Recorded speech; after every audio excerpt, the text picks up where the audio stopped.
તમે અન્ન ક્ષેત્ર બનાવવાની પ્રવૃત્તિને જો ધાર્મિક માનતા હોય કે બહુ પુણ્યની વાત છે, પણ અન્ન ક્ષેત્ર બનાવવાનું આપણા ભાગ્યમાં ક્યાંથી એટલા પૈસા, એટલું સામર્થ્ય આપણી પાસે નહીં. 10 ઝાડવા વાવી દો ને, એ અન્ન ક્ષેત્ર તમે બનાવ્યું. કેટલાયને ફળ મળશે, કેટલાય પક્ષીઓને આહાર મળશે. તમને એમ થાય કે આપણે ધર્મશાળા બનાવીએ,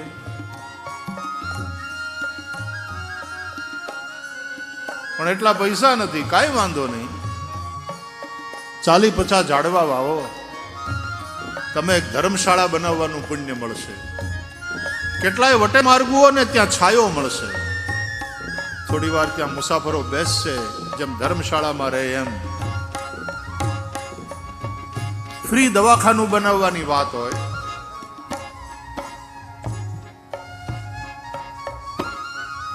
ન બનાવી શકો તો ઝાડવા વાવો.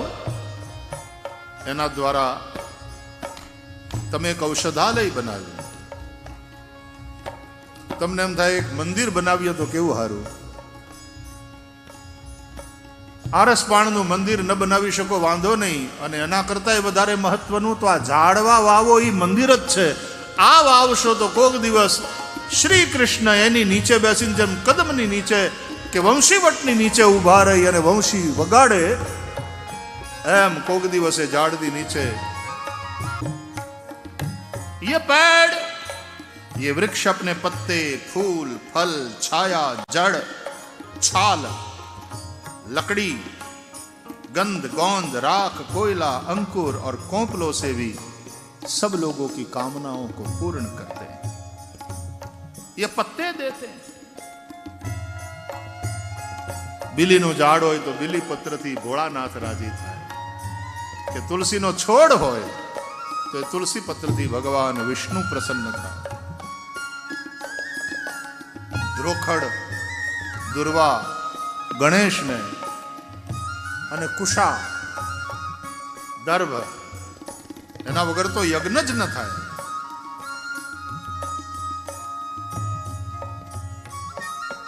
ये पत्ते देते हैं, फूल देते हैं, फल देते हैं, छाया देते हैं. इनकी जड़, એના મૂળિયા, એમાંથી કેટલી ઔષધિઓ થાય, કેટલા રોગોમાં એ કામ કરે. એની છાલ, આ હાર્ટ પ્રોબ્લેમની અંદર ઘણા અર્જુનના છાલને ને પેલું ઉકાળીને કંઈક પીવે છે ને, એનું પાણી એવું કંઈક હોય છે. અને પછી એમને એમ ઝાડવું એની મેળે મરી જાય તો એની ઉસકી લકડી,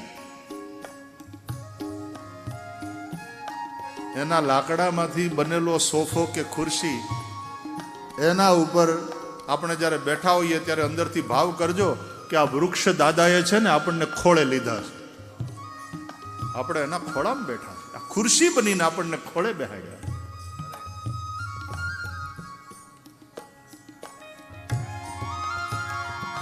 उसी में से गंध,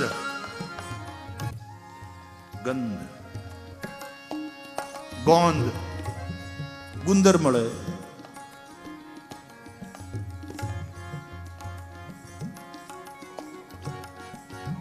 ક્યાંક રાખની જરૂર પડે તો એ પોતાના આંગળા બાળીને રાખ આપણને આપે.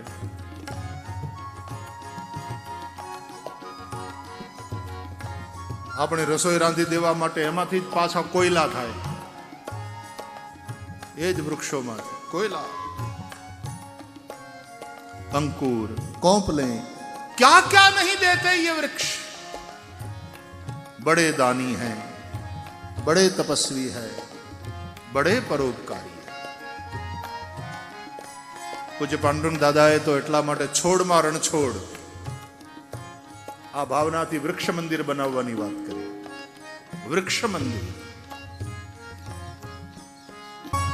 श्री कृष्ण कहते हैं, वृंदावन विहारी प्रभु अपने सखाओं से कहते हैं कि मेरे प्यारे मित्रों, संसार में प्राणी तो बहुत है, लेकिन उनके जीवन की सफलता इतने में ही है कि जहां तक हो सके अपने धन से विवेक से, विचार से, वाणी से और प्राणों से भी ऐसे कर्म किए जाएं जिनसे दूसरों की भलाई हो।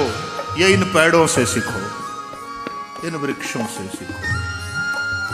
ये गुरु की भांति भी है।